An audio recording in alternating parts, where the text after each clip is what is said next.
What's going on, guys? My name is Atif with Atif Official, and in this video we're checking out the new Samsung Galaxy S24 FE.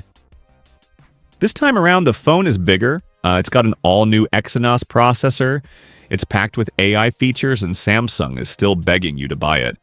But here's the thing, people don't seem as excited for this year's FE model. A recent poll from GSM Arena says it all.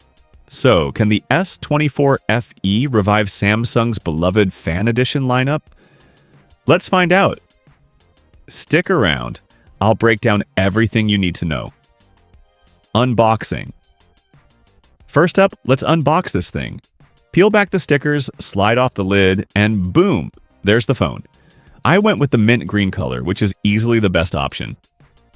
Underneath, just the basics. A USB-C cable, SIM ejector tool, and some paperwork. No surprises here. Samsung keeps it minimal these days. Design and build now, the S24 FE is bigger, 6.7 inches, matching the flagship S24 Plus. Compared to last year's FE, it's taller and slightly wider, with almost the same screen-to-body ratio. The bezels? Still a bit thick, especially the chin, but it's a sleek premium build. Gorilla Glass Victus Plus on the front and back, aluminum frame, and IP68 water resistance. Oh, and the sides are flatter now. No more bubbly curves like the S23 FE, but the color options? Meh. Mint, blue, graphite, and gray. Where's the fun, Samsung? Remember the rainbow hues of older FE models? Bring those back. Display the 6.7-inch dynamic. AMOLED 2X display is bright, 1900 SDN. Peak brightness now up from 1450 nits. That's great for outdoor visibility, though still behind the S24's 2600 nits.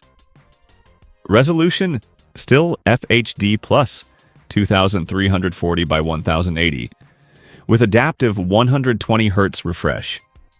It's a great screen, but side by side with the S24 Plus's Quad HD panel, you'll notice the difference. And honestly, it's not that much better than the cheaper A55's display. Just saying. Performance. The Exynos controversy.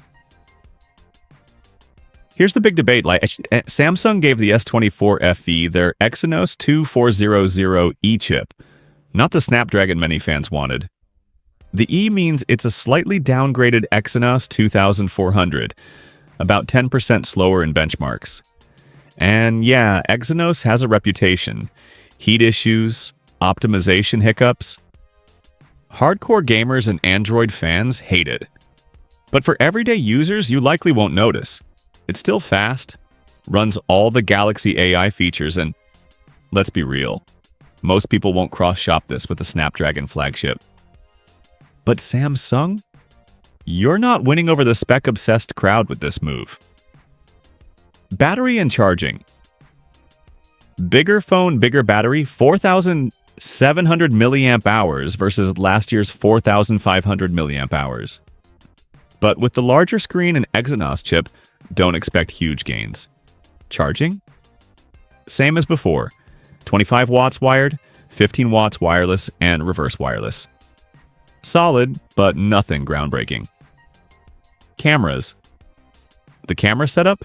Almost identical to the S23 FE main lens, 50 megapixels, slightly tweaked focal length. Telephoto, 8 megapixels with 3 times optical zoom. Ultra-wide, 12 megapixels. Selfie cam, 10 megapixels. The real upgrades are software-based. Galaxy AI tools like Portrait Studio, enhanced night mode, and slow-mo video generation. But hardware-wise, it's the same song and dance. If you wanted a big camera leap, this ain't it. Galaxy AI, the selling point? Samsung's pushing Galaxy AI hard here. Photo edits, live translation, circle to search. All the flagship S24 features trickled down. It's cool, but remember, older Samsung phones got these via updates too. So, is it really a reason to upgrade? Pricing and trade-ins.